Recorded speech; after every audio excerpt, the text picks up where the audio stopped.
ഭർതൃഹരി എന്നൊരു മഹാത്മാവ് എഴുതിയിട്ടുണ്ട് കേട്ടോ മനുഷ്യൻ്റെ ഒരവസ്ഥയെപ്പറ്റി. കിട്ടുമെങ്കിലൊന്ന് വായിച്ചു നോക്കൂ കേട്ടോ.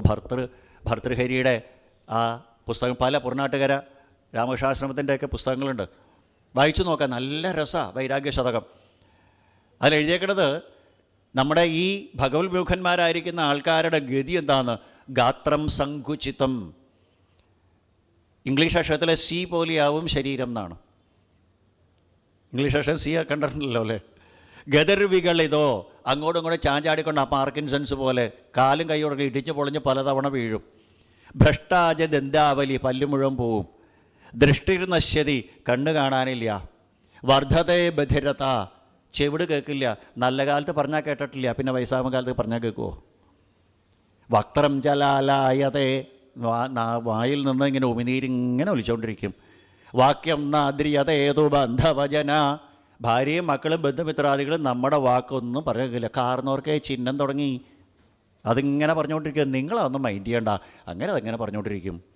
വാക്യം നാദ്രിയേതു ബാന്ധവചന ഭാര്യാന്ന ശുശ്രൂഷത്തെ, പുരുഷനാണെങ്കിൽ ഭാര്യാന്ന ശുശ്രൂഷത്തെ, സ്ത്രീയാണെങ്കിലോ ഭർത്താന്ന ശുശ്രൂഷത്തെ. മാറ്റിക്കോളൂ. ഹാ കഷ്ടം പുരുഷസ്യ ജീർണവയസ പുത്രോപ്യമിത്രായതെ, പുത്രൻ പോലും ശത്രുവാകുന്ന. ഇതാണ് ഗതി എന്നർത്ഥം. ഭർതൃഹരിയുടെ ശ്ലോകമാണത്.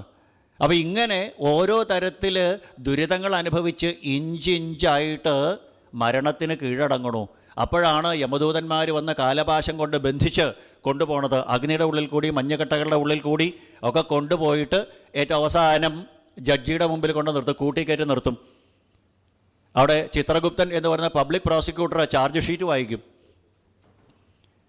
യമധർമ്മരാജാവ് എന്ന ജഡ്ജി അവിടെ കമ്പ്യൂട്ടറിൽ അമർത്തേണ്ട താമസമേ ഉള്ളൂ. ജനിച്ചത് തൊട്ട് ഇതേവരെയുള്ള സകല ഡാറ്റയും അവിടെ സംഗമേശൻ തമ്പുരാൻ അടിച്ചു കൊടുത്തേണ്ട താമസമേ ഉള്ളൂ. ഡേറ്റ് ഓഫ് ബർത്ത് തൊട്ട് ഇന്നേവരെയുള്ള എന്തൊക്കെ ഉണ്ടായോ അത് മുഴുവൻ കാണും.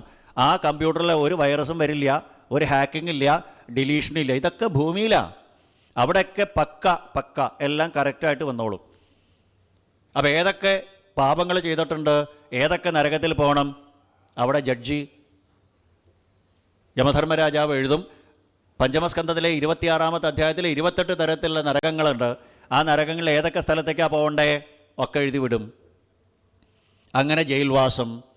ആ നരകവാസം കഴിഞ്ഞാലെങ്കിലും രക്ഷപ്പെടുമോ? ഇല്ല.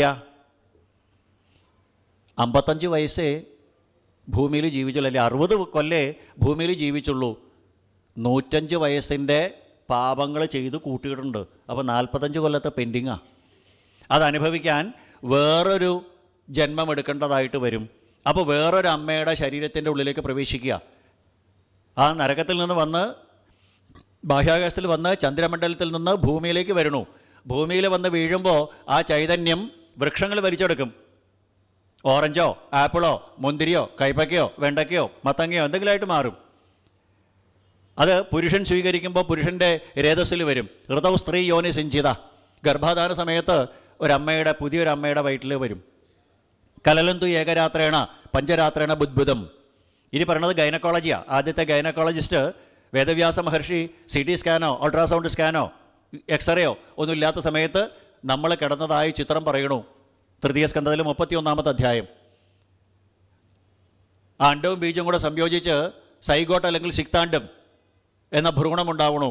അത് 2, 4, 8, 16, 32, 64 ജോമെട്രിക് പ്രോഗ്രഷനിൽ വിഭജിച്ച് ഗ്യാസ്ട്രുല ബ്ലാസ്റ്റുല എന്നൊക്കെ ഇന്നത്തെ ഗൈനക്കോളജിസ്റ്റ് പറയുന്ന രൂപത്തിലായിട്ട് കയ്യും കാലൊക്കെ വന്ന് 7-ാം മാസമാവുമ്പോൾ ബോധം വരും. സ്മരൻ ദീർഘമനിശ്വാസം.